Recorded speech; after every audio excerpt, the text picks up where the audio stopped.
Happy Sabbath mga kamaestra. Karong adlaw sayo kay minamahaw og nagkisi-kisi sa mga lihokon diri sa sulod sa among panimalay aron kami makapangandam sa among kaugalingon kay tingsimba namo karong adlaw. Mga basic ra na nga mga trabahoon ang among gibuhat anang adlaw mga kamaestra. O kini nga mga lihokon mao kini ang mga lihokon nga among mabilin kon kami magkabulagay na kay ako moadto sa bukid ug ang akong pamilya mopadulong na sila sa San Jose kay didto man ga-eskwela ang akong anak. So ini kalunis gani kung na ako'y mga nilabhan dili siya mauga, so expected na nga amo sa nang ihalay diri sa sulod kay gibutangan pong visit sa akong pares aron pagbalik na ko sa Bernis hapon ako nang tanan siya mapilo, pero kay Sabbath day naman ko usahay makauli kay usahay mangitgitan naman ko, so malihok gina siya Sabado na gyud sa hapon human sa akong simba. Kuyog di ay mitanan ana nga manimba mga kamaestra. Ug unya kay dugay man kayo mumata ang akong mga anak, maalanganin jud ko sa oras kay maghungit pa nilag pagkaon, mag-ilis pa. Ug unya mag-andam po ko sa akong kaugalingon aron presentable pud ta nga moadto sa simbahan.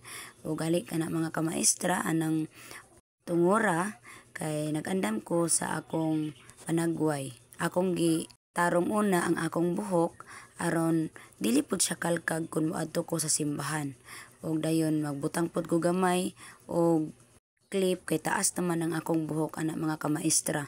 Usually sa una magsimba ko mubot jud kay na ang akong buhok, pero karon mayo na lang gani ni kay nintubo-tubo na gid siya ug hopefully nga dili na gyud ni sabal sa ako ug di na gyud maglabad akong ulo kay mao man gyud ni rason nga nagsigog pabubo og buhok tungod kay ang akong ulo maglabad dayon basta mahawiran ang akong buhok. Dili lang pud kaayo mag-inarte kung moadto sa simbahan, mag-fix lang ko sa akong buhok, then mangnundod gamay og skinol kay nag-half-bath raman ko anang tungura. Nalanganin naman ko sa oras kay lagi dugay na kamata ang akong mga bata. Ug unya maghuman kog nundod sa skinol, ako lang po na siyang butangan og katong mura siya foundation nga tinted para dili lang pud kaayo murag luspad ang atong dagway moadto sa simbahan. Og pagkahuman ana butangan na po nako siya og sunblock gamay na yon man lipstick.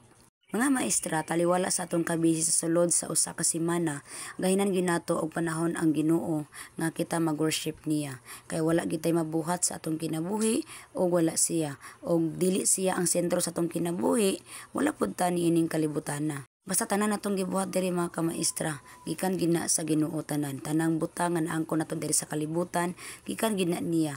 Dili kita malimot ni ana. Ang uban gani kay mo claim sila nga kung dili tungod sa ilang paningkamot, dili sila mulambo sa ilang kinabuhi.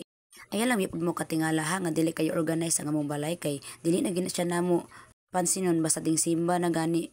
Kay pwede raman namo siya balikon inig kahuman sa simba. Mura jud ko og dili komportable sa akong gisulob kay ubos ra ang saduganan dapit. Pero ako na lang siya gibutangan og pin para dili pud siya mo yun inig na ako'y puniton sa ubos. Tagam naman gud ko mga kamaestra ato nahitabo nako nga nadisgrasya ko atong December 27 sa akong gisulob.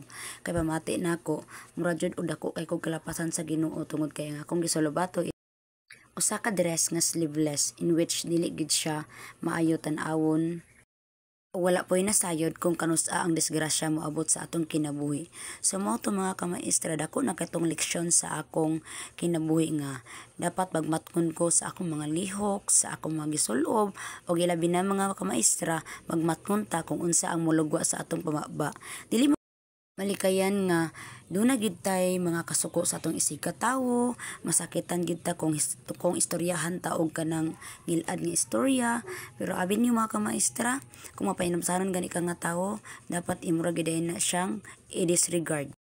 Pasagdaan lang gud dayon iyampo nato nga unta maulokmay pud ang ilang mga kasing-kasing sa tawo nga nakasala nila. Sa una gani ka maestra katong niundang ko og simba-simba katong mura jud kog nalimot sa Ginoo atong mga panahon nga depressed ko, problematic ko nga imbis maunang mga panahon nga moduol ko niya didto hinung ko ning palayo niya. Mo to nga siguro giabrihan pud sa Ginoo ang akong kasing-kasing tungod kay sige magug-ampo niya nga iha kong lamdagan og iyahang ayon ang akong kasing-kasing nga dili na magbaton og pagduha-duha sa pagtuon niya. Kay kinsa ra gud ang mutabang gyud nato sa kinaulahian, ang Ginoo ra man gyud gihapon, kay kaning tanan nga naa nato sa atong kalibutan, ato ra man gyud silang biyaan, kani atong mga balay, yuta, mga sapatos, mga sandal, tanang gamit nga naa nato karon, ato ra gini silang biyaan pohon. Mao na nga mas piliyon gid nato nga mabuhat og matarong dinhi sa kalibutan kaysa magbutang og hatred sa atong kasing-kasing og dili ta makapasaylo ngadto sa uban. Mao na kung ikaw manggaliigsoon usa ka sa naminaw niini unya wala pa jud ka kakita sa Ginoo sa iyang kaayo dinha sa imong kinabuhi o puno lang ka sa kalagot, kasakit ngadto sa mga tawo nga naa sa imong palibot, then time na gyud nimo igsuon nga imo nang iwala tanang mga kasilag sa imong kasing-kasing tungod kay dili ka na siya makaayo nga na kanimo. Dili jud ka makabaton og tinuod nga kalipay og maayong tinguha kung imong ipabilin ang mga kalagot ug ang kasakit ug kapait sa imong kasing-kasing. Pasayloon nimo ang mga tawo na kasala nimo aron sa ingon ni ana makabaton ka og tumang kalipay ug dunasad kay kalinaw sa imong pagpuyo dinhi sa kalibutan. Mas ikalipay pa na sa Ginoo. Dili man gid perpekto ang atong pagpuyo diri sa kalibutan o maskin bisan ako makasala kay ko sa tubangan sa Dios. Pero basta kabalo lang ka nga mosunod niya o kabalo lang pud ka nga modumdum niya, pasayloon jud ka niya for sure. Napoy ubang tawo makaingon sa imuha, wala magud ka sa akong lugar, mao na nga mostorya kag ingon ni ana. Then mga igsuon, sa ako palang gingon nga dili perpekto ang atong pagkinabuhi diri sa kalibutan, kanang naagian ninyong mga kasakit, hilak ug mga kapait sa kinabuhi, naagian ko na. Pero tungod kay mintuo ko nga andunay Dios nga mo'y muhupay tanan niini akong gibati, mao na nga karon malipayon ko pagbalik, ilabi na nga nagserbisyo ko pagbalik kaniya sa iyang atubangan. O gali mga kamaestra, dili gyud nato kalimtan sa kanunay nga dunay gyud panahon sa paghupay sa atong kasing-kasing. Kung naka sa kalagot karon, ihil ra gyud na ni Lord kung imong pangayoon nga na kaniya. Pero kung gahi ka, taas ka og garbo, then wala jud tay mahimo ni ana kay maupod na ang imong kinaiya nga gustong ipakita sa Dios. Og mao to mga kamaestra, sa kabisi nako og pagpangandam, wala lang gidamha nga dili di ay ko makasimba aning tungura tungod kay kusog kaayo ang ulan dinhi sa among lugar. Ug unya magmotor raman mi, mga basa mi kay doon ako'y mga bata.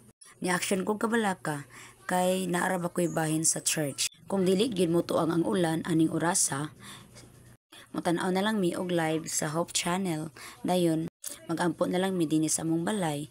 Dayon magbasa na lang pud mi og Biblia, din magpaambit, dayon amo dayong i-reflect ang among mga nabuhat nga mga sala, din mga ipasaylo sa Ginoo, mga giya nga dili na mautro pa ang among mga sala nga nabuhat diri sa kalibutan. Pero sa ingon ko na akong balik-balikon, dili magita perfecto nga nagpuyo diri sa kalibutan, pero maninguha lang gid ta nga dili gid ta magbalik-balik sa atong mga sala, din mga naputag pasaylo sa Ginoo. O ganito ngura mga kamaestra, pag human ako og pangandam sa akong kagalingon, ako na pong gilisan ng akong anak tungod kay human naman ni sila og kaligo, pero wala sa nako ilisi og pangsimba, kay maghugaw-hugaw manggo dayon ni sila, unya magsige na lang pod kog ilis ani mosamot mi kalangay sa pag-adto sa simbahan. Ug unya ingon akong anak, magaulan ra ba, sa moto ni ingon ko. Ato lang usa ning obserbaran basta ang importante nakailis na mo. Minut bigid kayo sa pamati mga kamaestra nga magsimba ta, pero usahay bitaw pod dag-on pud ta sa atong mga paningkamot kay magsige na naman ta pangitag kwarta. Unya malimot na dayta nga ang Ginoo day ang atong unahon kaysa sa kwarta nga atong gisigig pangita, tungod kay kung dili bipod na i-provide sa Ginoo nga ngari sa tuwa, dili bipod ta makabato ni anang mga butang nga diri sa kalibutan mga kamaestra. Kanang nga dress mga kamaestra nga akong gisulob, mao gid na akong pinakapaborito nga dress sa tanan. Kay aside sa paborito nako ang color, taas pud siya din taman sa takong, dayon comfy kay siya suoton. Ako din na siyang na-mind sa akong kauban pud nga maestra dito sa bukid. Inumdumi lang bitaw kanunay mga kamaestra kaning nakasulat sa Mateo 6:33, apan pangitaon usa ninyo ang gingarian sa Dios ug ang iyang pagkamatarong ug ang tanan kining mabutanga igadugang kaninyo. Mao gid ni ang bersikulo nga kanunay nato magpahimangno nga sa sige natong kabisi malimot sa Ginoo. Ayo jud taon kalimti ang Ginoo tungod kay mas unahon nato ang pagpangita sa iyang gingharian kay ang tanang butang ikadugang raman niya ngari kanato. Daghang salamat di ay kayo mga kamaestra sa mga nag-follow nako, dayon sa mga nagsuporta pud nako. Salamat bitaw kaayo kay anaa mo nga nagsuporta sa ako tungod kay dili jud nako ni mahimo og mapadayon ang akong pag-vlog kung di tungod ninyo. Og kining tanan kung itugot sa Ginoo makaloy-an og ma-monetize ni Meta, andam gid kong mo extend sa ako mga kamot alang sa pagtabang sa mga tawo nga nagkinahanglan. Daghang salamat mga kamaestra. Bye-bye og happy Sabat kaninyong tanan.